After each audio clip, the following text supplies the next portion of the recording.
பொதுவாக இன்னைக்கு நம்ம பார்க்க போகிறது ஜபம், அதாவது தாவீதின் ஜபம். அதான் நம்ம பார்க்க போகிறோம். சங்கீதத்தில் பார்த்தீங்கன்னா இது தாவீது ஜபம் பண்ண ஒரு பகுதி தான் இந்த 51வது சங்கீதம். எதுக்காக அவர் ஜபம் பண்ணாருன்னு அந்த வசன அதிகாரத்துக்கு மேலே ஒரு தலைப்பு கொடுத்துருக்க பாருங்களேன். அந்த தலைப்பை படிங்க. பட்சேபாலிடத்தில் தாவீது பாவத்துக்கு உட்பட்ட போது நாத்தான் தீர்க்கதரிசி வந்து அவனிடத்தில் உணர்த்தின பொழுது பாடி ராக தலைவனுக்கு ஒப்புவிக்கப்பட்ட தாவீதின் சங்கீதம். இப்போ தப்பு பண்ணிட்டு பாவம் பண்ணிட்டு அந்த பாவம் அது தப்புன்னு உணர்த்தப்பட்ட பின்பு அப்போ அவரு பாடின பாட்டு தான், இல்லை பாடி ஜெபித்த ஜபந்தான் இந்த அதிகாரம். இப்போ அவர் என்ன பாடுறாரு பாருங்களா. 14வது வசனத்தை படிங்களேன் யாராவது ஒருத்தர். தேவனே, என்னை ரட்சிக்கும் தேவனே, இரத்த பழிகளுக்கு என்னை நீங்களாக்கி விடும். அப்பொழுது நான் உம்முடைய நீதியை கம்பீரமாய் பாடுவேன். ஏன்னா போய் மாட்டிட்டாண்டவரே, என்ன இந்த இரத்த பழிக்கு என்ன நீங்களாக்கி விடும் அப்படின்னு சொல்றாரு. அது 15வது வசனம் பாருங்களேன். ஆண்டவரே, என் உதடுகளை திறந்தருளும், அப்பொழுது என் வாய் உம் புகழை அறிவிக்கும்.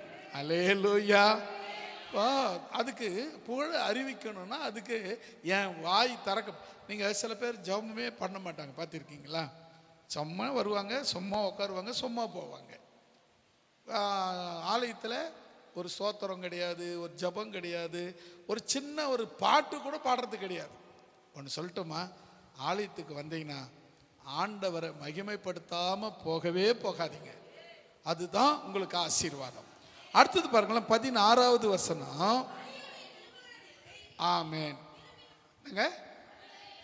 நீங்க தப்பு பண்ணிட்டு ஆண்டவரே இந்த பலியை கொடுத்துட்றேன் அப்படின்னு அதை விரும்புறது இல்லை அவரு. அதுதான் அங்க முக்கியப்படுத்துறாரு. பலியை நீர் விரும்புகிறது இல்லை, விரும்பினால் செலுத்துவேன், தகன பலியும் உமக்கு பிரியமானது அல்ல. இதான் கரெக்டா சொல்லி முடிக்கிறார். 17வது வசனத்துக்கு வாங்களேன். தேவன் ஏற்கும் பலிகள் நொறுங்குண்ட ஆவிகள், தேவனே நொறுங்குண்டதும் நறுங்குண்டதுமான இருதயத்தை புறக்கணியீர். அப்போ தேவன் எதை விரும்புறாரு அப்படின்னா, பலியையும் தகன பலியும் அவர் விரும்பல. அப்ப எதை விரும்புறாருன்னா, மனசு உடைஞ்சி மனசு நொறுங்கி மனசு உருகி சொல்ற ஜபத்துல அவர் பிரியப்படுகிறார். அல்லேலூயா. அது சும்மா ஜபம் சோத்திரம். இப்போ நிறைய பேர் என்னன்னா, நம்ம அந்த சபையில் பண்ணுற மாதிரி அவங்க பாட்டு மனப்பாடம் பண்ணதுலாம் ஜபம். நான் சொல்கிறேன், மனப்பாடமாக பண்ணுறது ஜபமே கிடையாது. அந்த மனப்பாடம் இல்லை, சூழ்நிலைக்கு ஏற்ற பாட. போன ஞாயிற்றுக்கிழமை ஒரு பாப்பா சாயங்கால ஜபத்தில் வந்தது. நாங்கள் எல்லாம் சொன்னோம், நீ ஜெபம் பண்ணுமா அப்படின்னு. அது கேட்டுச்சு, எதுக்கு ஜெபம் பண்ணணும்? அது மாதிரி இருக்கணும். என்னன்னா, என்னத்துக்கு ஜெபம் பண்ணாங்க, தோத்திரம் என்ன பண்ணணும்னு தெரியாது, சோத்திரம் சொல்லக்கூடாது. நான் எதுக்கு பண்ணணும், அந்த தெளிவு நமக்கு இருக்கணும். அந்த தெளிவு என்னன்னா, எதுக்காக நம்ம ஜெபம் பண்றோன்ற தெளிவு நமக்கு இருக்கணும். அப்பதான் அந்த ஜபம் என்ன பண்ணுன்னா, தேவ சமூகத்தில் போய் சேரும். இல்லைன்னா அந்த ஜபம் அப்படியே தான் இருக்கும். நீ பாட்டுன்னு கண்ணை மூடி நீ பாட்டுன்னு மனசில் வந்ததெல்லாம் உளறிக்கினே இருந்துன்னு வச்சுக்க, அது பேர் உளறல் தானே தவிர ஜபம் கிடையாது. சொல்ற காரியங்கள் அது நேர்த்தியா இருக்கணும், அது தேவனிடத்தில் போய் சேரணும். அதுதான் அது எப்படி இருக்கணும்னா, அந்த இருதயத்தின் ஆழத்தில் இருந்து ஜபம் பண்ணணும். அது சொல்றாரு பாருங்க, தேவனே, தேவனுக்கு ஏற்கும் பலிகள், ஆமாங்க, நொறுங்கி ஜபிக்கணுங்க, மனது உருகி ஜபம் பண்ணுங்க. நொறுங்கி ஜெபம் பண்ணணும், மனது உருகி ஜெபம் பண்ணணும். அந்த ஜெபத்தை அவரு புறக்கணிக்க மாட்டார், கேட்பார். அல்லேலூயா. சரிங்க, அப்படின்னா ஜெபம்னா என்ன? அடுத்த கேள்வி, நம்ம அங்கே போயிடணும்ல. ஜெபம் பண்ணாங்கன்னா ஜெபம்னா என்ன? ஜெபத்தில் சில ஒரு தனி ஜெபம், சபையில் பண்ணுற ஜெபம், கல்யாணத்தில் பண்ணுற ஜெபம், வேறு நிகழ்ச்சியில் பண்ணுற ஜெபம், எல்லாமே தனித்தனி, எல்லாம் ஒன்றாகாது. அந்தந்த இடத்துக்கு ஏற்ற மாதிரி பண்ணுறதுக்கு ஜெபங்கள் வேறு வரும். தனி ஜெபங்கிறது அது பர்சனல், ஆண்டவருக்கும் எனக்கும் உள்ள பர்சனல். அதே ஜெபத்தை நான் சர்ச்சில் பண்ணேன்னு வச்சுக்க, அது நல்லா இருக்காது. ஆண்டவருக்கும் எனக்கு இருக்கிற பர்சனல், அதாவது ஆண்டவருக்கும் உங்களுக்கு இருக்கிற பர்சனல், அது சபையில் பண்ணக்கூடாது. அது உங்களுக்கும் ஆண்டவருக்கும் உள்ள பர்சனல். அல்லேலூயா. அது பர்சனலாக பண்ண வேண்டியது, அதுதான் தனி ஜெபம்னு சொல்லுவாங்க. அது பேர். இப்போ ஆலயத்தில் நம்ம ஆண்டவரோடு கூட நம்ம ஜெபம் பண்ணுறோம். இப்போ எப்படி ஜெபம் பண்ணணுங்கிறது ரொம்ப முக்கியமான ஒன்று. ஜெபம்னா என்ன? எத்தனை வருஷமா ஆண்டவருடைய பிள்ளைங்களாக்குறீங்க? ஜெபம்னா என்னன்னு என்ன பார்த்துக்கிறீங்க? ஒருத்தர் சொல்லுங்க. தேவனோடு பேசுவது. அவ்வளோதானா? இவ்வளோ ஈஸியாக இருக்குன்னு எனக்கு தெரியாத போச்சே. தேவனோடு பேசுவது. வேற எதையாவது சொல்லலான்னு பார்த்தா டப்புன்னு உள்ள நோஞ்சி இல்லைன்றவிய அப்படின்னு பார்க்குறீங்க. அதுவும் தோணுது தான், ஒன்றும் இல்லைங்க. ஜெபம் என்பது தேவனோடு மனதார உரையாடுவதாகும். ஜெபம்னா மனசார, அதாவது இப்போ நம்ம ஒரு ஆள்கிட்ட பேசுகிறோம், எல்லாத்தையும் அவங்க கிட்ட பேச முடியாது. சிலதெல்லாம் ஃபில்டர் பண்ணி தான் பேசுவோம். ஆனால் ஆண்டவர்கிட்ட பேசும்போது அப்படியே சொல்லுவோம் பாருங்க, உள்ளத்தில் உள்ளதையெல்லாம் அவர்கிட்ட சொல்லி அழுவோம் பாருங்க. அதுதான் அதாவது தேவனோடு மனதார உரையாடுவது, பேசுவது, அதுதான் ஜெபம். அடுத்து மட்டும் இல்லை, அது வெறும் வேண்டுதல், வேண்டுகோள் மட்டும் அல்ல. அதாவது வேண்டு செய்யல, ஆண்டவரே இதை கொடு, அதை கொடு, அதை கொடு, அதை கொடு, அதை கொடு, அதோ போது அந்த காரை எனக்கு கொடு, அது போது பிளைட்டை எனக்கு கொடு, அது போகிற ட்ரெயினை எனக்கு கொடு, இப்படிலாம் கேட்குறாங்க பாருங்க. அது மட்டும் இல்லை ஜெபம். சொல்றாரு நன்றி உணர்வு. முதல்ல ஜெபத்தில் நமக்கு இருக்க வேண்டியது நன்றி உணர்வு. தேவன் செய்த நன்மைகளை நினைத்து நாம் நன்றி உள்ளவர்களாக இருக்க வேண்டும். ரெண்டாவது அந்த ஜெபத்தில் என்னன்னா ஆராதனை. ஆராதனை என்ன? அவ்வளவுதாங்க, ஈஸியாக கண்டுபிடிச்சிட்டு பாருங்க. தேவனை துதிக்கிறது, ஜபிக்கிறது, பாடுறது எல்லாமே ஆராதனை. மூணாவது என்ன செய்யணும்னா நம்முடைய பாவங்களை அறிக்கையிட வேண்டும். நம்ம என்ன பண்ணணும்? மூணாவது என்ன செய்யணும்? பாவங்களை அறிக்கையிட வேண்டும். அடுத்தது என்னன்னு சொன்னா வழிநடத்தலுக்காக, என்னை இன்ன நாளிலே வழி நடத்தும்படியாக நாம விண்ணப்பம் பண்ண வேண்டும். விண்ணப்பம் பண்ணுவது ஜெபமாக இருக்கிறது. இப்ப நான் சொல்லிட்டேன் எது ஜெபம். நன்றி அறிவு உள்ளது, ஆராதனை செய்வது, பாவ அறிக்கை செய்வது, வழிநடத்துதலுக்கான விண்ணப்பம் தான் ஜெபம். அல்லேலூயா. சரி, இப்போ இந்த ஜெபம் பத்தி நமக்கு தெரிஞ்சுட்டு, ஜெபம் தெரிஞ்சிச்சா என்னன்னு? ஜெபம் தெரிஞ்சிச்சு. இப்போ ஜெபத்துல சில முக்கியமானது இருக்குது. அது என்னன்னு தெரியுமா? அது உங்களுக்கு தெரிஞ்சுதான், ஞாபகம் தெரியுதான்னு சொல்லுங்க பார்க்கலாம். ஜெபத்துல சில முக்கியமானது இருக்குது.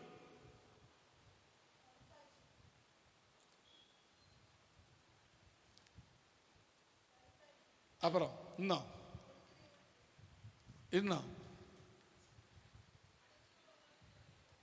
ஒன்று தேவனை துதித்தல். நீங்க சொன்னதுதான், அது நீங்க வேற மாறுதலா சொன்னீங்க.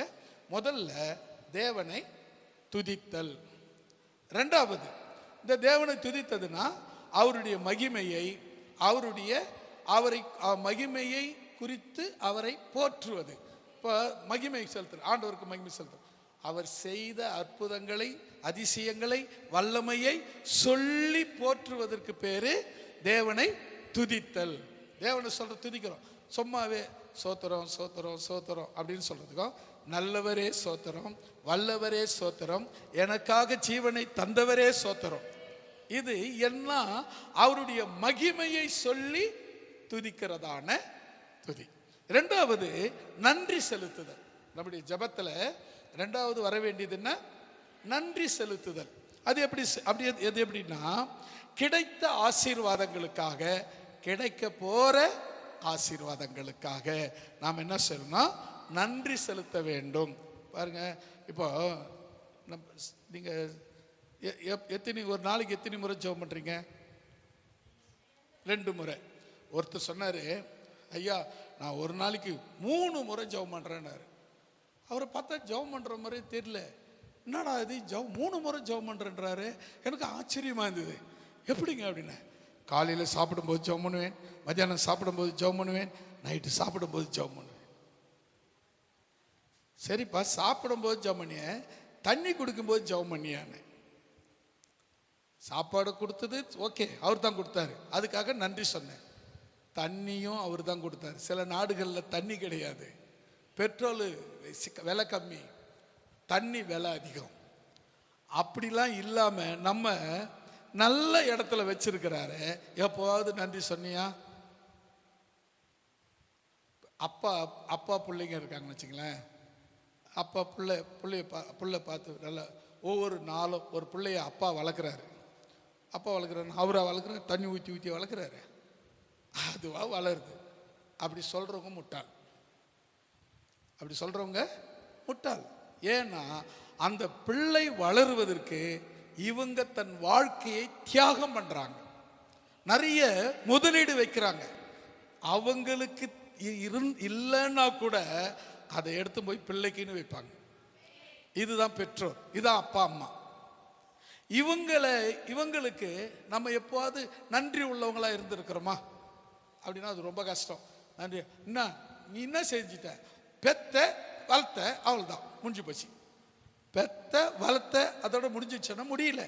ஏன்னா நீ கல்யாணம் ஆகி நீ பெக்க பாரு, அப்பதான் அந்த அறிவு உனக்கு வரும். பெத்த வளர்த்த அது முடிஞ்சு போச்சுன்னு சொல்ற அறிவு அங்கதான் வரும். ஏன்னா அங்க நாம நன்றி உள்ளவர்களாக இருக்கணும். முதல்ல அப்பா அம்மாவுக்கே நன்றி இல்லை, கூட நமக்கு உதவி செய்தவங்ககிட்டே நன்றி இல்லைன்னா அவருக்கு எங்கேருந்து நன்றி சொல்ல போறீங்க அப்படின்னு நாம் இருக்கக்கூடாது. நாம் எப்போ ஒவ்வொரு நிமிஷமும் நாம் அவருக்கு நன்றி உள்ளவங்களாக இருக்க வேண்டும். மூன்றாவது பாவ அறிக்கை. நான் முதல்ல சொன்னதான் இப்போ விளக்கமாக சொல்லிட்டு இருக்கேன். அதை நீங்கள் என்ன பண்ணீங்க, அது கவனிக்க சொல்லி அது முடிச்சாரு, வேற முடிஞ்சு போச்சு, இப்போ வேற வந்து நினச்சிக்கிறீங்க. பாவ அறிக்கை, செய்த தவறுகள் ஒப்புக்கொண்டு. சில பேர், ஆண்டவரே நான் எதையாவது பாவம் செய்திருந்தால் என்னை மன்னியும். ஏன் உனக்கு தெரியாத என்ன பாவம் செய்தேன்னு? எதோ நான் செஞ்சிருந்தா அப்போ நீ இன்னமும் உத்தம மாதிரியும், ஆண்டவர் இன்னமும் உன் மேலே குற்றம் கண்டுபிடிக்கிறத பார்த்து பார்த்து என்னப்பா பண்ணுறேன்னு தேடிங்கிற மாதிரியும் ஆண்டவரை குற்றப்படுத்த குற்றம் தானுங்க. உன் தேவன் நீதி உள்ள நியாயாதிபதி, அவரை குற்றப்படுத்தலாமா நீ? அதுவே பாவம் தானே. அப்புறம் எதாவது ஆண்டவரே பாவம் செய்திருந்தால் எனக்கு தெரியாது நான் என்ன பாவம் செய்தேன்னு. ஆண்டவரே நான் செய்திருந்தா ஒன்று பளிச்சுன்னு வாய் மேலேயே கொடுத்து, ஏண்டா இதை செய்தியேன்னு சொல்லி பப்ளிக்கில் சொல்லி விட்டாருன்னு வச்சுக்க, அந்த மூஞ்சி எத்துமா அப்புறம் எங்கே வச்சுக்கிறது? எவ்வளோ மன்னித்து மறைத்து நம்மை நடத்தி கொண்டு இருக்கிறார். அல்லேலூயா. நம்மளை மன்னித்து மறைத்து நடத்தி கொண்டு இருக்கிறார். இல்லைன்னா அவர் நம்மளை பகிரங்க பண்ணணும்னு சொன்னால் எப்போவோ எங்கேயோ அவமானப்பட்டிருப்போம். இன்னைக்கு நாம் நிற்கிறோம்னு சொன்னால் சுத்த கிருபை. அல்லேலூயா. இப்போ அடுத்தது நம்ம ஜபத்தில் செய்ய வேண்டியது பாவ அறிக்கை. ஒவ்வொரு நாளும் ஆண்டவரே இந்த குற்றங்களை மன்னியும், தெரிந்தோ அறிந்தோ அறியாமலோ இருக்கிற எல்லா தப்பிதங்களையும் குற்றங்களையும் தயவாய் எனக்கு மன்னியும் அப்படி சொல்லி ஜெபம். இதுதான் ஜபம். ஜபம்னு சொன்னால் என்னவோ பாட்டுன்னு கண்ணை மூடிக்கணும் மனசில் தோன்றதெல்லாம் சொல்றது இல்லை ஜபம். இந்த ஜபத்தில் இத்தனை காரியங்கள் இருக்கணும். நான்காவது விண்ணப்பம். தனக்காகவும் பிறருக்காகவும் தேவைகளை தேவனிடத்தில் கேட்பது ஜபம். விண்ணப்பம், ஜபம், விண்ணப்பம், விண்ணப்பத்தில் அதில் விண்ணப்பம்னு ஒன்று சொன்னேன்ல, அது அப்படின்னா என்ன தான்? எனக்காக, உங்களுக்காக, எனக்காக என் தேவைகளுக்காக, உங்களுக்காக உங்கள் தேவைகளுக்காக நான் ஜெபம். உங்கள் தேவைக்கு நான் ஏன் ஜெபம் பண்ணோம்? உங்கள் தேவைக்கு நீங்கள் ஜெபம் பண்ணுங்க, என் தேவைக்கு நான் ஜெபம் பண்ணுறேன். அது சரியான இது வேணா இல்லை. ஆண்டவர் சொல்லி கொடுத்த இந்த ஜபத்தை நீங்கள் படித்து பார்த்தீங்கன்னா அதில் உங்களுக்கு அதில் அழகாக சொல்லியிருப்பார். அது அப்புறமா வீட்டில் போய் படிங்க. மத்திய சுவிஸில் ஜபத்தை கற்றுக் கொடுத்தார்ல, அந்த ஜபம் இப்போ வேண்டாம், நேரம் இல்லாததுனால நம்ம சொல்ல வேண்டிய விஷயம் நிறைய இருக்கிறதுனால சுருக்கமாக போகலாம். அடுத்தது நான்காவதா ஐந்தாவது விசுவாசம். ஜபத்தில் என்னென்ன இருக்கணும்னு சொன்னேன். முதல்ல ஞாபகம் இருக்க பாருங்க. தேவனை துதித்தல், நன்றி செலுத்துதல், பாவ அறிக்கை செய்தல், விண்ணப்பம் செய்தல். ஐந்தாவது விசுவாசம். அதாவது தேவன் கேட்கிறார், தமது சித்தத்தின்படி பதில் அளிக்கிறார் என்ற நம்பிக்கையோடு ஜெபம் பண்ணணும். அதுக்கு நீங்க வசனம் கூட இருக்குது. தேவன் தம்மை தேடுகிறவர்களுக்கு பதில் அளிக்கிறார் என்று விசுவாசிக்க வேண்டும். 11:6 எபிரேயர் 11:6 வாசிக்க வேண்டாம், நேரம் இருக்காது. அதில் பார்த்தீங்கன்னா தேவன் தம்மிடத்தில் தேடுகிறவர்களை அவர் உண்டு என்றும் அது இல்லைங்க, தேவன் தம்மிடத்தில் சேருகிறவர்களை தாம் உண்டு என்றும் தாம் தேடுகிறவர்களுக்கு அவர் பலனளிக்கிறார் என்றும் விசுவாசிக்க வேண்டும். அந்த விசுவாசம். அப்போ விசுவாசங்கிறது எப்படின்னா, எனக்காகவும் என் தேவைக்காகவும் என் தேவ சித்தத்தின்படி. ஞாபகம் வச்சுக்கோங்க, தேவன் அதை கேட்டுக்கிட்டு இருக்காரு. அதனால தேவன் தமது சித்தத்தின்படியும் நம்பிக்கையுடன் தேவன் எனக்கு தம் சித்தத்தின்படி பதிலளிப்பார் என்ற நம்பிக்கையோடு செபிக்கணும். இதுக்கு பேர் தான் ஜபம் என்று வேதம் சொல்லுகிறது. அப்புறம் பார்த்தீங்கன்னா வேதத்தில் ஜபத்தை பற்றி சில வசனங்கள் சொல்லப்பட்டிருக்கிறது. எப்படி ஜபம் பண்ணணும், உங்களுக்கு யாருன்னு தெரியுமா? எப்படி ஜெபம் பண்ணணும்? ஒன்றும் தப்பு இல்லை, தெரிஞ்சது சொல்லலாம். அறையை பூட்டி கொண்டு ஜெபம் பண்ணணும். ஓகே, அதுவும் ஒரு ஜபத்தில் ஒரு மெத்தேடு தான். சரி, நான் ஒன்று சொல்கிறேங்க. 1 தெசலோனிக்கேயர் 5:17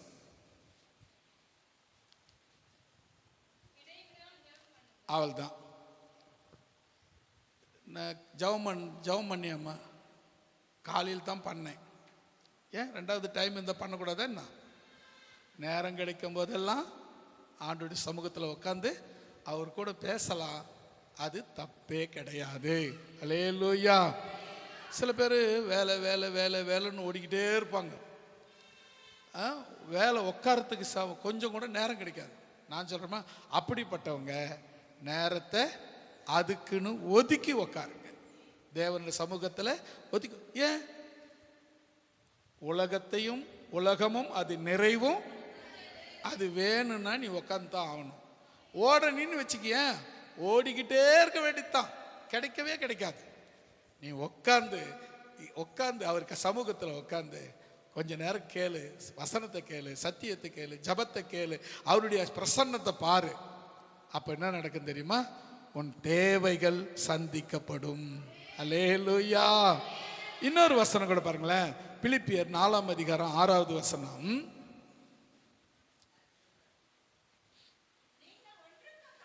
நீங்க ஒன்றுக்கும் கவலைப்படாமல் எல்லாவற்றையும் குறித்து உங்கள் விண்ணப்பங்களை ஸ்தோத்திரத்தோடு கூடிய ஜபத்திலும் வேண்டுதலிலும் ஆமென். அல்லேலூயா. எப்படிங்க ஜெபம் பண்ணோம்? நீங்க முதல்ல ஒன்னுத்துக்கும் கவலைப்படக்கூடாது. ஏன் ஏசப்பா இருக்கிறாரு, என் அப்பா இருக்கிறாரு, அவருக்காக. அதனால நான் என்ன பண்ண வேண்டியதில்லை, கவலைப்பட வேண்டியதில்லை. எல்லாத்தையும் கொடுப்பாரா? உயிரையே கொடுத்தது அவரு தானங்க, மற்ற கொடுக்க மாட்டாரா? உயிரையே கொடுத்துருக்கிறாரு அவரு, அப்ப மற்றதை கொடுக்க மாட்டாரு. ஏன் யோசிக்கிற? யோசித்து பாருங்களேன். கொரோனா டைம் ஹாஸ்பிட்டலில் 15-20 நாளா கொரோனா வார்டில் பொட்டு செத்துக்கினே இருக்கிறாங்க. அந்த வார்டில் நான் இருக்கிறேன். நான் சாவாத திரும்பி உயிரோடு வந்துட்டேன். அந்த உயிரை கொடுத்தது யார்? அப்போ அது அவர் கொடுத்தது தானே. ஆர்ட்னு இது ஒரு நாள் ஹாஸ்பிட்டல் மயக்கம் இது ஒரு மனசு படன்னு அடிச்சுக்குதுன்னு சொல்லிட்டு ஹாஸ்பிட்டலில் உனக்கு ஹார்ட் அட்டாக் வந்துச்சுன்னு சொல்லி டாக்டர் செக் பண்ணி ஒரு 2 சென்ட்டை உள்ளே வச்சு ஒரு 3 லட்சத்து ரூபாய் பிடிங்கினார். இன்னி வரையும் ட்ரீட்மெண்ட் போய்கின்னு தான் இருக்குது. இன்னி வரையும் நான் உயிரோடு இருக்கிறேன்னே அதுக்கு காரணம் யார்? அவர் தானே. அப்போ இந்த உயிரை கொடுத்தது யார்? உயிரையே கொடுத்தவர் மற்ற எல்லாத்தையும் கொடுக்க வல்லவர். அல்லேலூயா. அப்ப நீங்க கவனிக்க வேண்டிய, நீங்கள் ஒன்றுக்கும் கவலைப்பட தேவையில்லை. அது என்னாவும், இது என்னாவும், அது என்ன போச்சு, இது என்ன போச்சு, ஒன்று கவலைப்படாதப்பா. அடுத்தது என்ன செய்யணும்?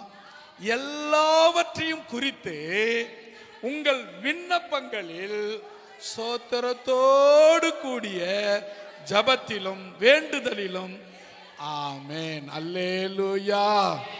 இது முக்கியமா நீங்க என்ன செய்யணும்னா, எப்போ பார்த்தாலும் இதை என்ன பண்றது, அது என்ன பண்றது, பிள்ளைங்களை பாட்டு பண்றது, பிள்ளைங்க என்ன பண்றது, இதை என்ன பண்றது.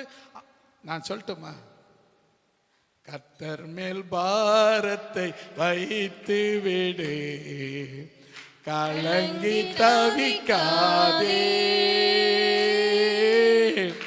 அவரே உன்னை ஆதரிப்பார், அதிசயம் செய்வார். அவரே உன்னை ஆதரிப்பார், அதிசயம் செய்வார். கர்த்தர் மேல் பாரத்தை வைத்து விடு, கலங்கி தவிக்காதே, அவரே உன்னை ஆதரிப்பார், அதிசயம் செய்வார். ஹல்லேலூயா. அதிசயம். ஒன்றும் கவலைப்படாதீங்க. நிறைய பேருக்கு என்ன பிரச்சனைனா, ஐயோ இப்படி ஆயிடுச்சா அப்படின்னு ஒருத்தர் போற போக்குன்னு சொல்லிட்டு போயிடுவான். இதை பிடிச்சி வச்சுக்கின்னு உட்காந்துன்னு மூச்சு பிடிச்சிக்கின்னு பேசிட்டு இருப்பாங்க. நான் சொல்லட்டோமா, யார் வேணாலும் எதை வேணாலும் சொல்லிட்டு போட்டோம். உனக்கு உண்மையில கர்த்தர் மேல நம்பிக்கை இருக்கா? அது இருந்தால் மட்டும் போதும். ஒன்னத்தை பற்றி கவலைப்படாத. எல்லாத்தையும் சோத்திரத்தோடு கூடிய ஜபத்தில் ஆண்டவருக்கு தெரியப்படுத்து.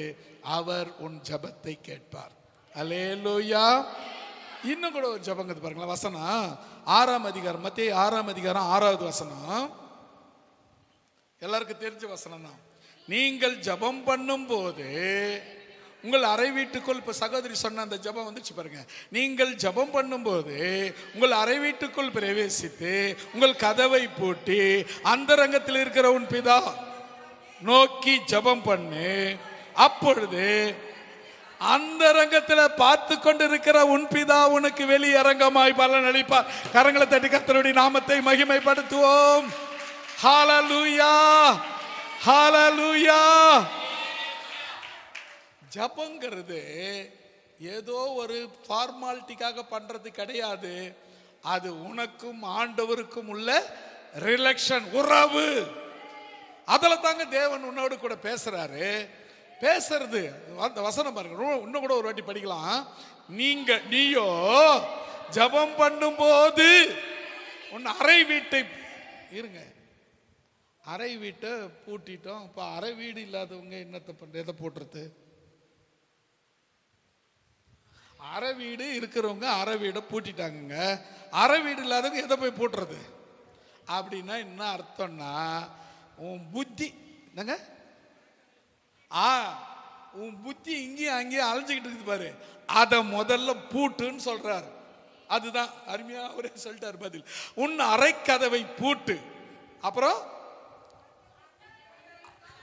உன்னை அந்தரங்கமாய் பார்த்து கொண்டிருக்கிற தேவன் உனக்கு வெளியரங்கமாய் பலன் அளிப்பார். ஹல்லேலூயா. பாருங்களேன், என்ன ஜபங்கிறது ஒரு சாதாரணமானதல்ல. ஜபம்ங்கிறது நம்முடைய சர்வ வல்லமையுள்ள ஆயுதம், ஜெயிக்கிற ஆயுதங்க அது. நம்ம ஜபத்தை அதை நீங்கள் பயன்படுத்த தெரியாமல் பயன்படுத்தி மொக்கையாக்கி வச்சுக்கிறீங்க. அது ஒரு ஷார்ப்பாக ஒரு கூர்மையான பட்டயம். அந்த பட்டயத்தை பயன்படுத்த தெரியாது, கல் மேலாம் வெட்டி வெட்டி வெட்டி அது மொக்கையாக பொக்கையாக இருக்குது.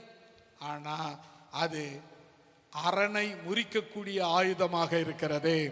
அந்த ரங்கத்திலே பார்க்கிற உன் பிதா வெளியரங்கமாய் உனக்கு பலன் அளிக்கக்கூடிய சந்தரங்க கிரியாய் இருக்கிறது. அல்லேலூயா.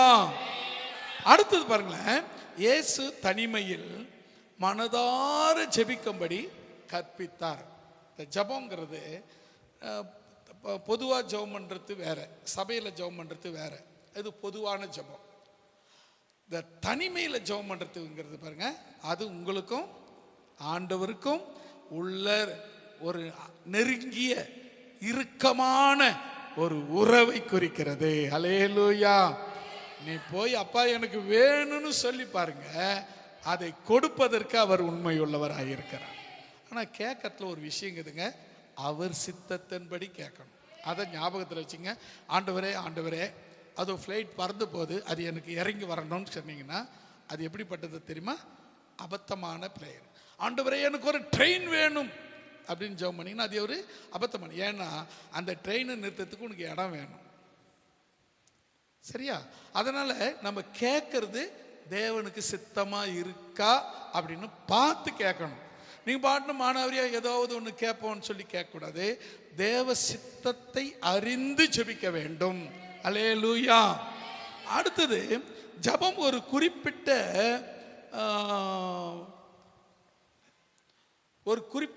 நபருக்கு மட்டும், ஒரு குறிப்பிட்ட வடிவத்தில் மட்டும், ஒரு குறிப்பிட்ட ஆட்களுக்கு மட்டும் கிடைக்கக்கூடியதல்ல. ஜபம் தேவனோடு பேசுகிற, தேவனோடு சேருகிற அனைவருக்கும் சொந்தமானது. அல்லேலூயா. அடுத்தது பார்த்தீங்கன்னா, நேர்மையான மனதுடன் விசுவாசத்தோடு பணிவோடு தேவனை அணுகுவதே ஜபம். அல்லேலூயா சொல்லமா? எப்படிங்க?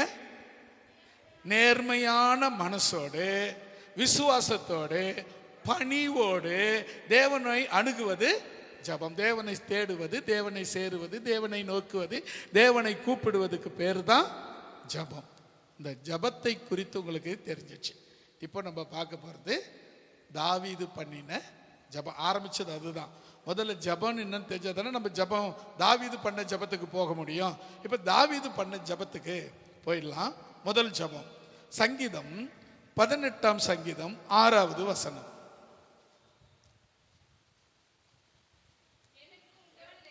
எனக்கு உண்டான நெருக்கத்திலே கர்த்தரை நோக்கி கூப்பிட்டு என் தேவனை நோக்கி அபயமிட்டேன். என் ஆலயத்தில், தமது ஆலயத்தில் இருந்து என் சத்தத்தை கேட்டார். என் கூப்பிடுதல் அவர் சந்நிதியில் போய் அவர் செவிகளில் ஏறிற்று. ஹல்லேலூயா. எப்பா, எவ்வளவு பெரிய அருமையான வார்த்தை. தாவீது பாருங்க, சாதாரண ஆடு மேய்க்கிறவன். அவங்க வீட்டில் பொதுவாக ஒரு 5 அவங்க வீட்டில் தாவீது வீட்டில் 8 பேர். 3 அண்ணனுங்க மிலிட்டரியில் வேலை செய்கிறானுங்க.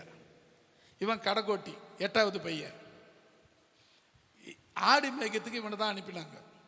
ஆனால் பையன் செவப்பா அழகாக இருப்பான். ஆனால் ஆடு மேய்க்கிறதுக்கு இவனை தான் அனுப்பியிருக்காங்க.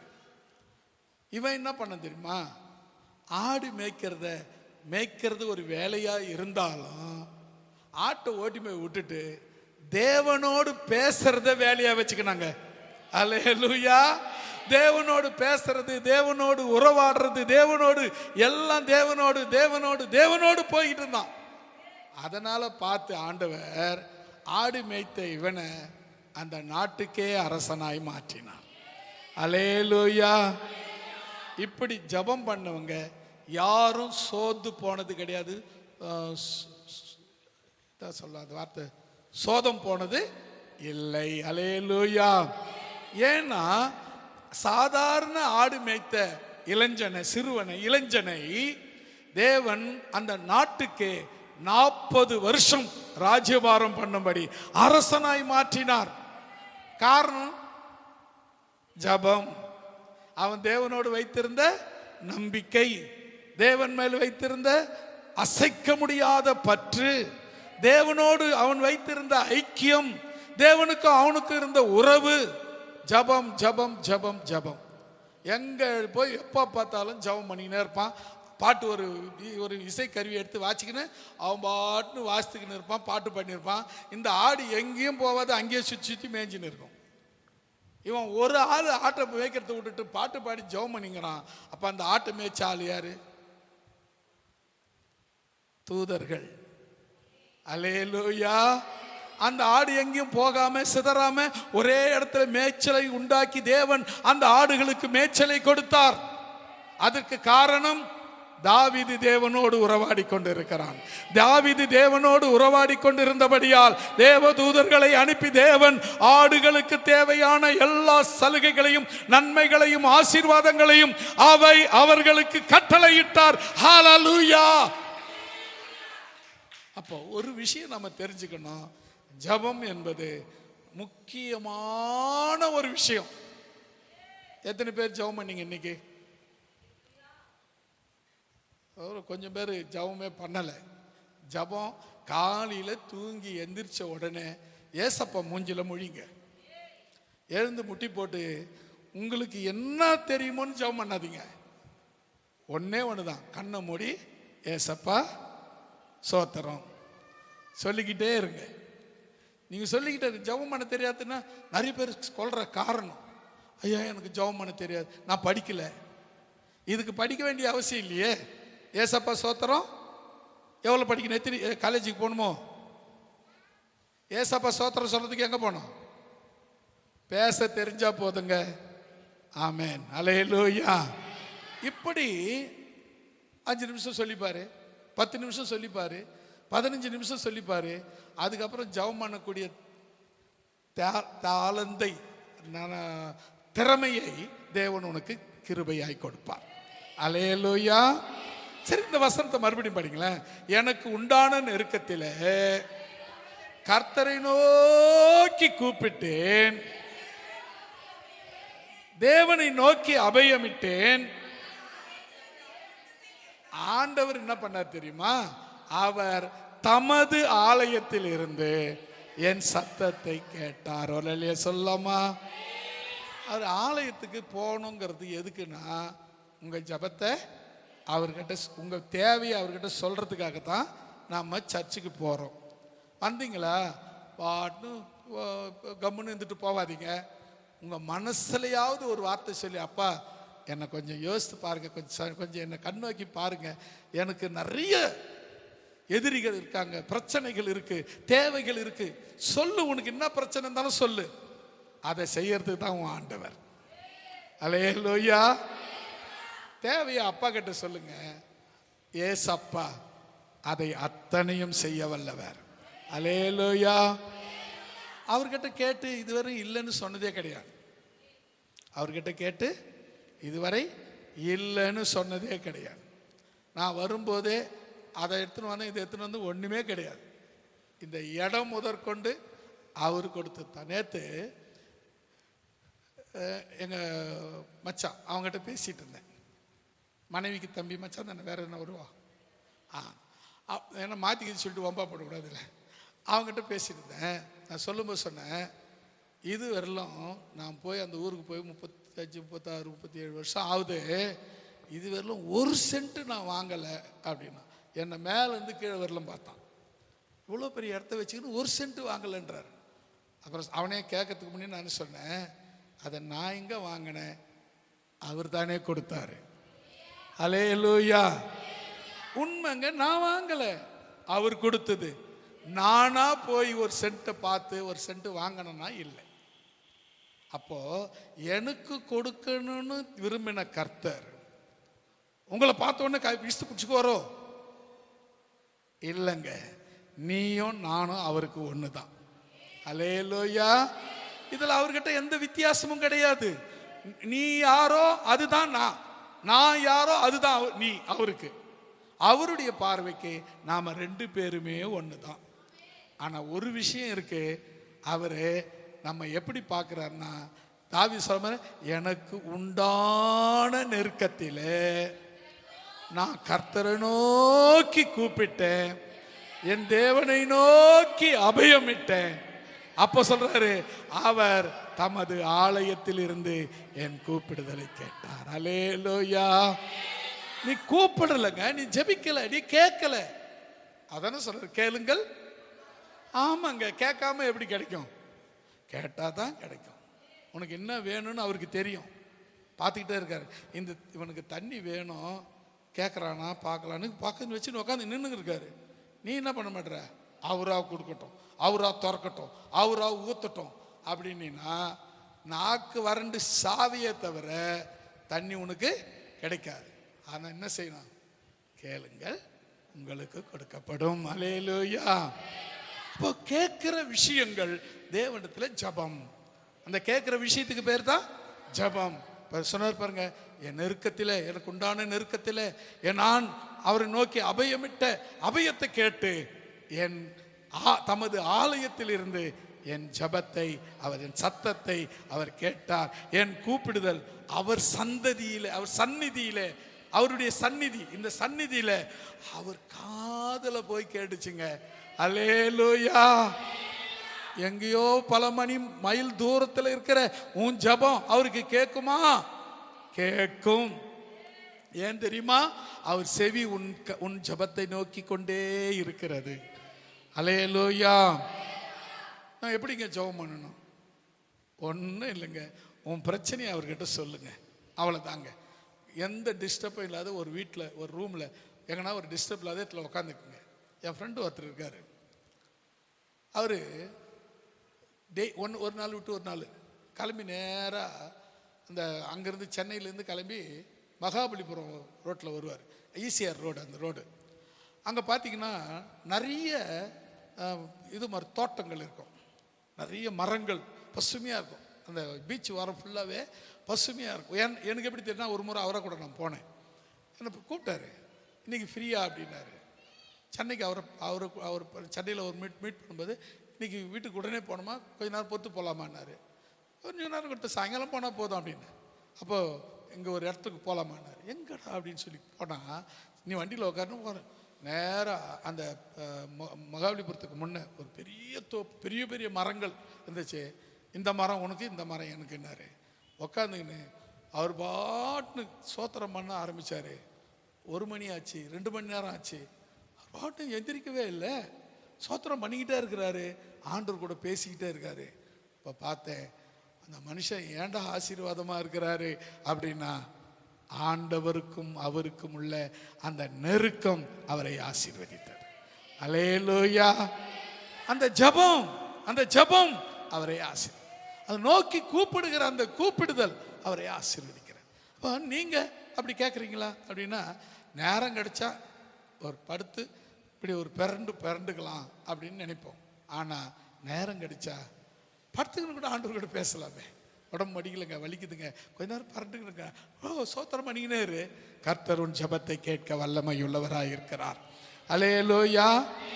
தாவீதின் ஜபத்தை, அவன் நெருக்கத்தை, அவனுடைய அபயமிடுதலை, கூப்பிட்டுதலை அவர் தமது ஆலயத்தில் இருந்து ஜபத்தை கேட்டார். அல்லேலூயா. இரண்டாவதாக சங்கீதம் 30:10-11 வசனங்களை வாசிக்கலாம்.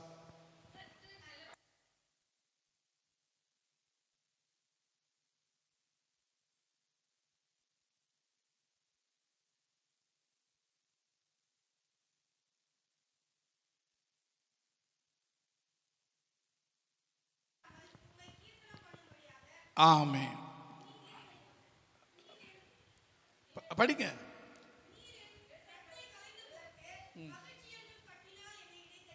ஆமென். அல்லேலூயா சொல்லிடலாமா? ரெண்டாவது நீங்க கவனிக்க வேண்டிய விஷயம், இன்னொரு விஷயம். 30:10-11 வசனம். கர்த்தாவே, ஆமென். நாங்க சொல்றாரு, உம்மை நோக்கி கூப்பிட்டேன். அடுத்து சொல்றாரு, உம்மை நோக்கி கெஞ்சினேன். ஜபம் எப்படி ஜெபம் பண்ணிக்கிறாங்க பாருங்க, கெஞ்சி ஜெபம். அந்த யாக்கோபு உங்க ஜெபம் ஞாபகம் வச்சுக்கோங்களேன். ஜெபம் பண்றான், அவன் பெரிய வெறுங்கையோடு போனான். வெறுங்கையோடு போனான், திரும்ப வரும்போது 2 பரிவாரங்களோடு வரான். அவ்வளோ ஆசீர்வாதத்தோடு வரான். ஆனால் எதிர்க்க வந்து அவங்க அண்ணன் இவனை கொல்லணும்னு என்னைக்கு இருந்தாலும் கொல்லுவேன்னு சொல்லியிருந்தான். அதனால் அவங்க அண்ணனை நினச்ச உடனே உனக்கு பயம் வந்துச்சு. உடனே யாப்போக்குன்னு ஒரு நதி, ஆறு, அந்த ஆற்றுக்கு அண்ணாண்ட தான் 2 பரிவாரங்களையும் மனைவியையும் பிள்ளைகளையும் கொண்டு போய், ஆடு மாடு எல்லாத்தையும் கொண்டு போய் அந்த பக்கம் விட்டுட்டு இவன் திரும்பி இந்த கரைக்கு வரான். இந்த கரைக்கு வந்து ஜெபம் பண்ண ஆரம்பித்தான். எப்படி தெரியுமா? கெஞ்சி ஜெபம் பண்ணான். அல்லேலூயா. அவர் சொல்றாரு, டேய் பொழுது வெடிது, நான் போறேன், விடுறா. விடமாட்டான் ஆண்டவரே, என்னை ஆசீர்வதிக்காவிட்டால் உம்மை போக விடேன் என்று சொல்லி கெஞ்சி கூத்தாடி ஜெபம் பண்ணி கேட்டார். கடைசியா உன் பேர் என்னடா அப்படின்னாரு. சொன்னான், யாக்கோபு ஆண்டவரே. சரி, இனிமேல் நீ இஸ்ரவேல் என்று சொல்லி ஆசீர்வதித்த ஆண்டவர், ஆசீர்வதிக்கிற ஆண்டவர் தான் நாம் ஆராதிக்கிற ஆண்டவர். ஹல்லேலூயா. முக்கியமான விஷயம் என்னன்னா, கர்த்தாவே உம்மை நோக்கி கூப்பிட்டேன். பிடிச்சிச்சா? அதோட முடியல. உம்மை கர்த்தரை நோக்கி கெஞ்சினேன். யாக்கோபு போல கெஞ்சுங்க. கொடுக்கிற விரலம் விடாதீங்க, கொடுக்கிற விரலம் விடமாட்டேன்னு சொல்லுங்க. விடாம கேட்டீங்கன்னா 11வது வசனத்தை பாருங்களேன். என் புலம்பலை ஆனந்த களிப்பாக்கினீர். இவ்வளவு நேரம் அழுதுகிட்டு இருந்தங்க, இப்ப அதை எப்படி மாத்திட்டாரு? ஆனந்தமா மாத்திட்டாரு. என் மகிமை அமர்ந்திராமல் உம்மை கீர்த்தனம் பண்ணும்படியாக நீர் என் ரெட்டை களைத்து போட்டு மகிழ்ச்சி என்னும் கட்டினால் என்னை இடை கட்டினீர். அல்லேலூயா. சொல்றார் பாருங்க, உம்மை சொல்றார், என் மகிமை அமர்ந்திராமல் உம்மை கீர்த்தனம் பண்ணும்படியாக என் இரட்டை ரெட்டை ரெட்டை அப்படின்னா ரெட்டு உடுத்துதல். அது என்னன்னு சொன்ன, வேதனையா இருக்கிற ஆட்கள், துக்கம், ரொம்ப துக்கமா இருக்கிற ஆட்கள் என்ன பண்ணுவாங்களாம், வஸ்திரத்தை களைச்சிட்டு கோணியில் செய்யப்பட்ட ஒரு ஆடை இருக்கும். கோணி பொதுவாக கோணி நூல் வந்து மொசன்னு உடம்பை பொக்கிக்கூடியது, அரிக்கக்கூடியது. இந்த கோணி உடைய மேலே போட்டுக்கிட்டு சாம்பலை அள்ளி மேலே கொட்டிக்கிட்டு ஆண்டவரை நோக்கி ஜெபம் பண்ணுவாங்க. இதான் ரெட்டு உடுத்தி ஜெபம் பண்ணுறது. பாருங்க, கோணி வந்து கொஞ்சம் வேர்வை விட்டுச்சுனாவே மேலே இருக்கிற கோணி அரிக்க ஆரம்பிச்சிடும். அதுக்கு மேலே சாம்பல் எரிக்க ஆரம்பிச்சிடும். இந்த அரிப்பும் எரிச்சலையும் நான் பொறுத்து கொள்ளுவேன், என் பிரச்சனை நீங்க வேண்டும் அப்படின்னு. உடனே அவர் சொல்றாரு பாருங்க, என் புலம்பலை ஆனந்த களிப்பாக மாற பண்ணினார், என் மகிழ்ச்சியை அமர்ந்திராமல் நான் உம்மை கீர்த்தனம் பண்ணும்படி, ஆண்டவரே நான் உம்மை பாடும்படி என் ரட்டை கலைத்து போட்டீர். அல்லேலூயா. என்னை இக்கட்டிலிருந்து விடுவித்தீர், என் பிரச்சனையிலிருந்து விடுவித்தீர், எனக்கு இருந்த ஆபத்திலிருந்து என்னை விடுவித்தீர் ஆண்டவரே என்று சொல்லி சொல்றான். மகிழ்ச்சி என்னும் கட்டினால் என்னை இடை கட்டினீர். அல்லேலூயா. ஆண்டவர் ஜெபத்தை கேட்கிறவர் மாத்திரமல்ல, உன் கட்டுகளை உடைக்கிறவர். ஆண்டவர் உன் ஜெபத்தை கேட்கிறவர் அல்ல மாத்திரமல்ல, உன் ரெட்டை களைத்து போடுகிறவர். ஆண்டவர் ஜெபத்தை கேட்கிறவர் மாத்திரமல்ல, மகிழ்ச்சி என்னும் கட்டினால் உன்னை இடை கட்டுகிறவராய் இருக்கிறார். அல்லேலூயா. நாம மிஸ்டேக் எங்க இருக்குன்னா நம்ம கிட்ட தான் இருக்கு, அவர்கிட்ட கிடையவே கிடையாது. அவரை நோக்கி கூப்பிட்ட யாருக்கும் அவர் பலனளிக்கிறவராக தான் இருக்கிறார். கூப்பிடாது யார் தப்பு? அவர் தப்பா என் தப்பா? ஏன் தப்பு தான். நான் கூப்பிடணும். எதுவாக இருந்தாலும் அவரை நோக்கி கூப்பிட்டு பாருங்களேன். சின்ன பிரச்சனையோ பெரிய பிரச்சனையோ எல்லாத்தையும் அவர்கிட்ட போய் நில்லுங்க. சின்ன பிரச்சனை, இதுக்கெல்லாம் ஏன்டா என்கிட்ட வந்த கேட்க மாட்டாரு. என்னப்பா இந்த சின்ன பிரச்சனை இருக்குது, சரி பண்ணி அனுப்புவார். உடனே கொஞ்சம் பெரிய பிரச்சனை, அவர்கிட்ட போய் நிற்கிறேன், என்னடா வந்த ஏன்டா வந்த, ஒரு பெரிய பிரச்சனை, சரி போ சரி பண்ணிட்டேன். நீ எங்க போய் நிக்கணுமோ அங்க போகாம நீ எங்க போய் நிக்க கூடாதோ அங்க போய் நின்றுட்டு இருக்க. உன் பிரச்சனைய நான் தீர்த்துற முடியுமா? இங்க இருக்கிற என் பிரச்சனை இங்க இருக்கிற யாராலும் தீர்க்க முடியுமா? உங்க பிரச்சனையை நான் தீர்க்க முடியுமா? தீர்க்கவே முடியாது. தீர்க்கிற ஒரே அதிகாரம் உடையவர் நீங்கள் ஆராதிக்கிற ஆண்டவர். ஹல்லேலூயா! கரங்களை தட்டி கர்த்தருடைய நாமத்தை மகிமைப்படுத்துவோம்.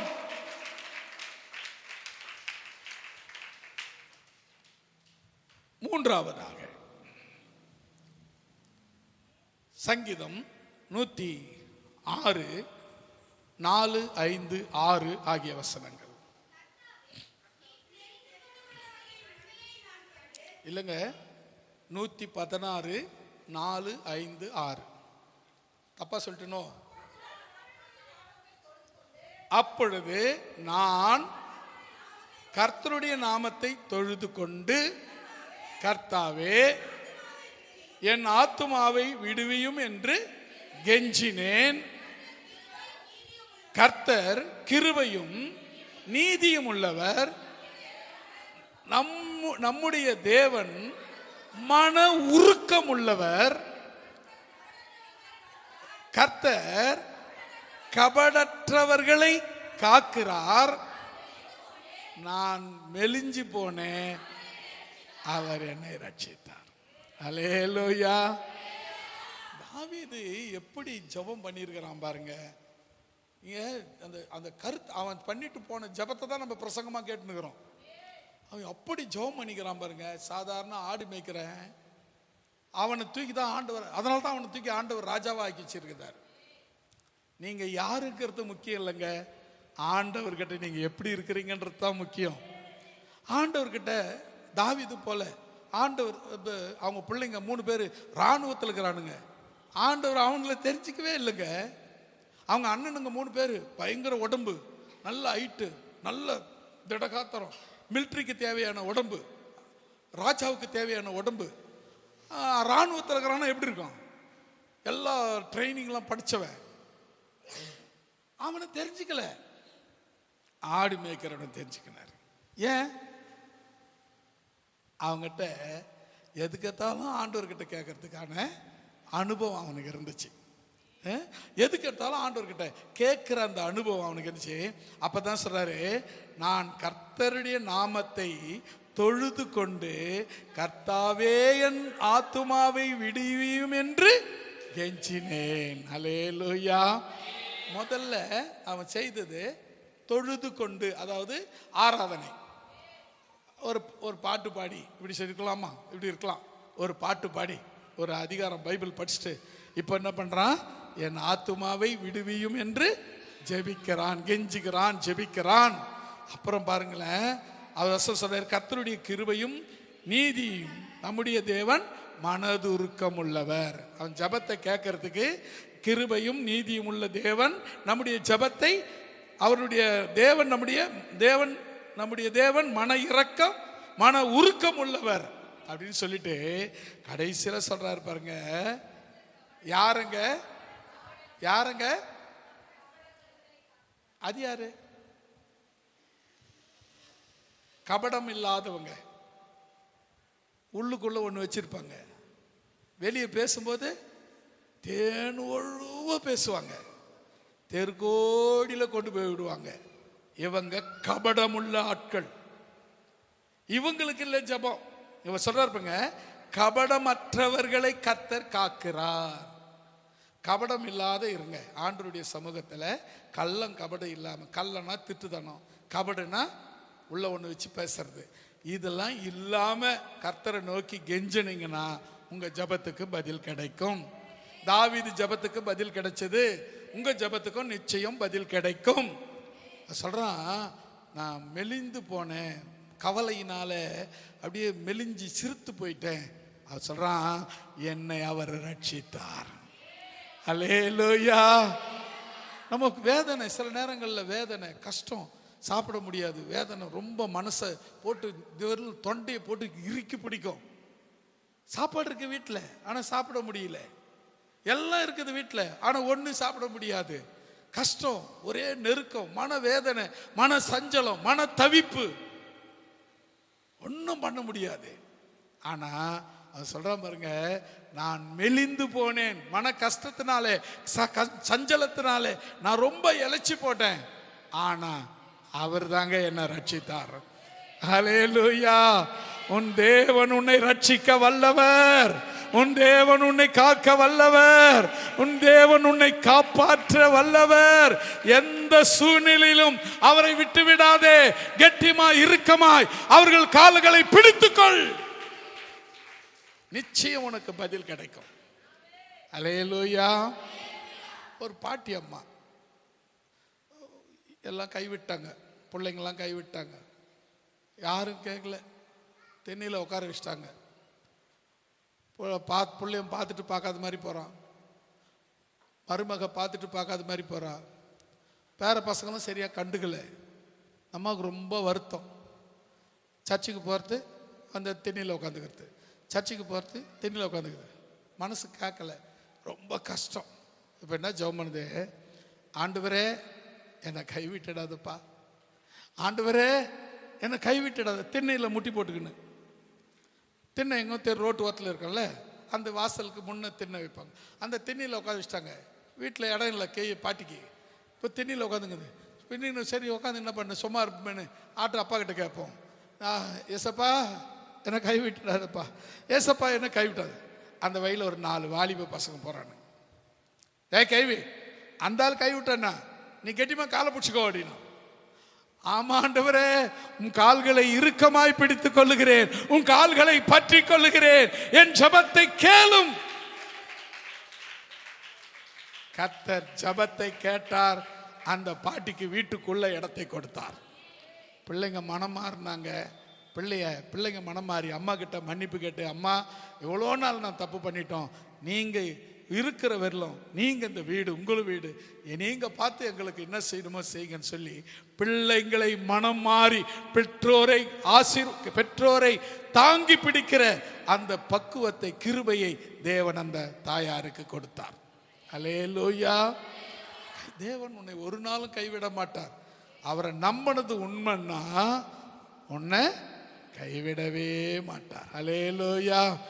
ஒரு பக்த சொன்னது, சிங்க குட்டிகள் பட்டினி கிடக்கும் ஆண்டவரை தேடுவோர்க்கு கூறவில்லையே, சிங்க குட்டிகள் பட்டினி கிடக்கும் ஆண்டவரை தேடுவோர்க்கு கூற இல்லையே, கூற இல்லையே, கூற இல்லையே, ஆண்டவரை தேடுவோர்க்கு கூற இல்லையே, கூற இல்லையே, கூற இல்லையே, ஆண்டவரை தேடுவோர்க்கு கூற இல்லையே, சிங்க குட்டிகள் பட்டினி கிடக்கும் ஆண்டவரை தேடுவோர்க்கு கூற இல்லையே, சிங்க குட்டிகள் பட்டினி கிடக்கும் ஆண்டவரை தேடுவோர்க்கு கூற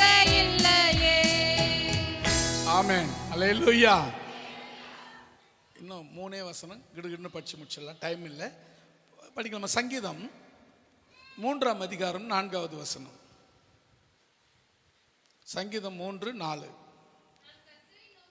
நான் கர்த்தரை நோக்கி சத்தமிட்டு கூப்பிட்டேன், அவர் தமது பரிசுத்த பர்வதத்திலிருந்து. ஆமென். அல்லேலூயா. நீங்க பண்ண வேண்டியது என்ன தெரியுமா, கர்த்தரை நோக்கி சத்தமிட்டு கூப்பிடணுங்க. உன் பிரச்சனை எதுவாக இருக்கும்போது நீங்கள் ஆண்டவரை கூப்பிடுறத விட்டுறக்கூடாது. நிறைய நேரத்தில் நமக்கு ஆபத்தான நேரத்தில் ஆண்டவரை நோக்கி கூப்பிடுவோம், மற்ற நேரத்தில் கூப்பிட மாட்டோம். நான் என்ன சொல்கிறேன்னா, எப்பொழுதும் காலையிலேருந்து சாயங்காலம் வரலாம், காலையில் எந்திரிச்ச உடனே ஆண்டவரை நோக்கி கூப்பிடு. எப்பா எந்திரிச்சிட்டோம்பா, இந்த 4 புறா என்னை நடத்துங்க அப்படின்னு ஒப்படைச்சிருங்க. சாயங்காலம் படுக்க போகும்போது மறுபடியும் அந்த முழங்கால் படிட்டு, அப்பா இன்னைக்கு ஃபுல்லாக நடத்துனீங்க நன்றி அப்படின்னு சொல்லிட்டு படுத்து. இப்படி ஒவ்வொரு நாளும் நீங்கள் பண்ணீங்கன்னா ஆண்டவர் உங்களை விட்டு போகவே மாட்டார். அல்லேலூயா. சொன்னல, நான் உன்னை என்றும் கைவிடுவதில்லை, உன்னை என்றும் விலகுவதில்லை. நான் உன்னை விட்டு விலகுவதில்லை. நான் உன்னை என்றும் கைவிடுவதில்லை. நான் உன்னை காண்கின்ற தேவன், கண்மணி போல் உன்னை காப்பேன். நான் உன்னை காண்கின்ற தேவன், கண்மணி போல் உன்னை காப்பேன். நான் உன்னை விட்டு விலகுவதில்லை. நான் உன்னை என்றும் கைவிடுவதில்லை. ஆமென். நான் உன்னை விட்டு விலகுவதில்லை. ஜீசஸ். நான் உன்னை என்றும் கைவிடுவதில்லை. அல்லேலூயா. இந்த வசனத்தில் என்ன பட்சம்? கர்த்தரை நோக்கி சத்தமிட்டு கூப்பிட்டேன், அவர் தமது பரிசுத்த பர்வதத்தில் இருந்து எனக்கு செவி கொடுத்தார். அல்லேலூயா. அப்போ கர்த்தரை நம்ம கூப்பிடும் பொழுது உங்களுக்கு அவரு பதில் கொடுக்கிற. நீ என்ன பிரச்சனையோடு வந்தன்னு எனக்கு தெரியாது, நீ என்ன பிரச்சனையோடு இருக்கிறன்னு எனக்கு தெரியாது, என்ன சூழ்நிலை வந்திருக்கிறோன்னு எனக்கு தெரியாது.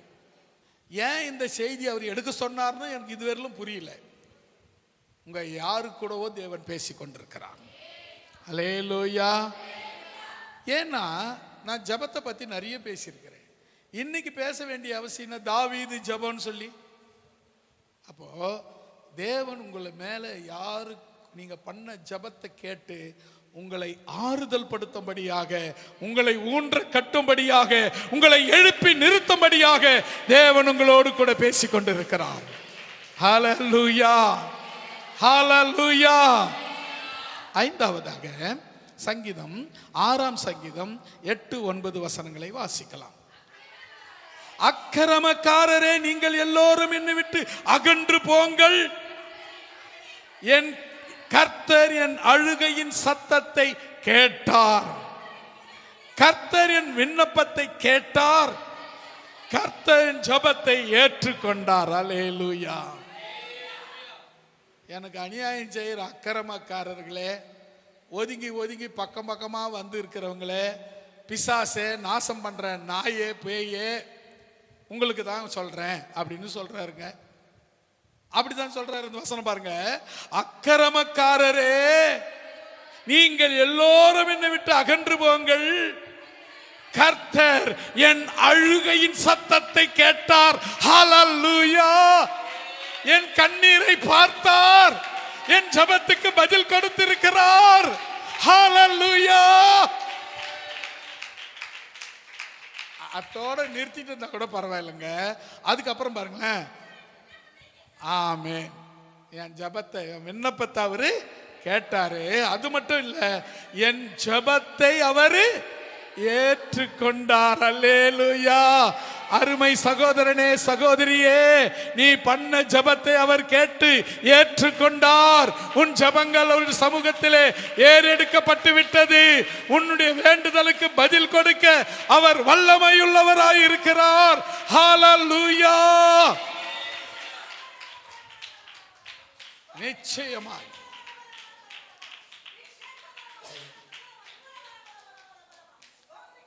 ஆமென், ஆமென். நிச்சயமாய் உன் ஜெபத்துக்கு பதில் உண்டு. அல்லேலூயா.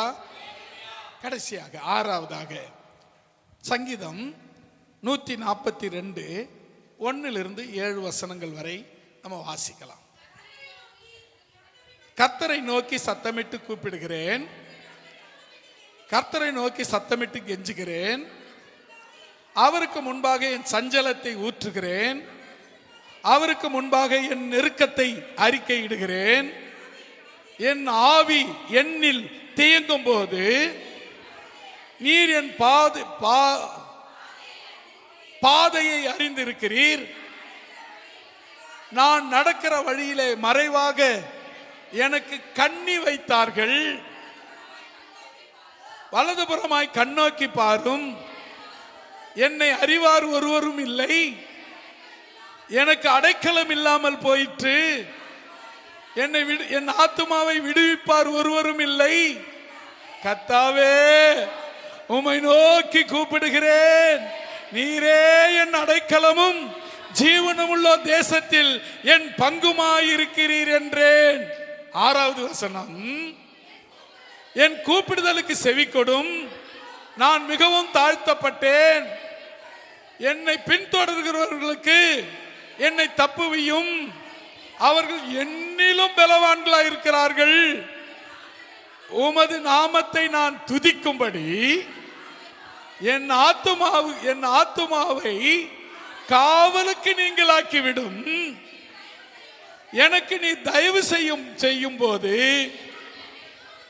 நீதிமான்கள் என்னை சூழ்ந்து கொள்ளுவார்கள். அல்லேலூயா. இந்த ஜபத்தை பார்த்தீங்களா? என்ன ஜபம்!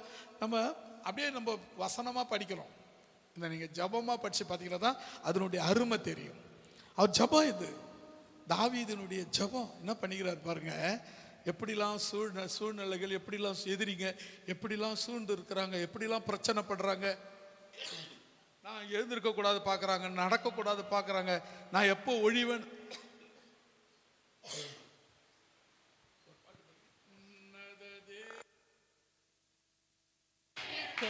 உள்ளமே கலங்காதே, உன்னத தேவன் உன்னுடன் இருக்க. உள்ளமே கலங்காதே, அவர் உள்ளவரே, என்றும் நல்லவரே, எந்த நன்மையும் குறையாதே. அவர் உள்ளவரே, என்றும் நல்லவரே, எந்த நன்மையும் குறையாதே.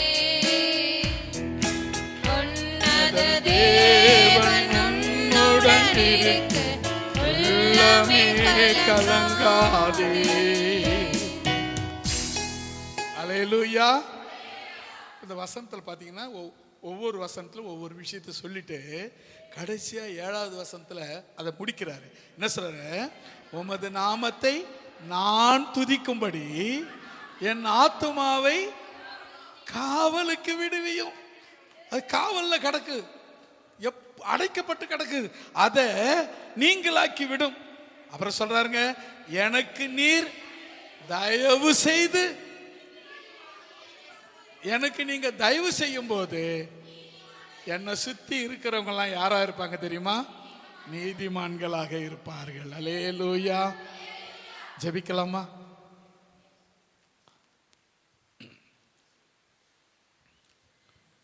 ஆண்டவரை நோக்கி பார்க்கலாம். முடிந்தவர்கள் முழங்கால் படியிடுங்கள். முடியாதவர்கள் இருக்கிற இடத்திலே எழுந்து நின்று சோத்திரம் ஆண்டவரே, சோத்திரம் கர்த்தாவே. கரங்களை தட்டி சோத்திரம் பண்ணலாம். சோத்திரம், சோத்திரம், சோத்திரம், சோத்திரம், சோத்திரம், சோத்திரம், சோத்திரம், சோத்திரம் தேவனே, சோத்திரம், சோத்திரம், சோத்திரம் கர்த்தாவே, சோத்திரம் ராஜாவே, சோத்திரம் ஆண்டவரே, சோத்திரம் இஸ்ரவேலின் ஜெயபலமே, சோத்திரம் சேனைகளின் கர்த்தாவே, சோத்திரம் ஒருவராய் பெரியவரே, சோத்திரம். ஹல்லேலூயா.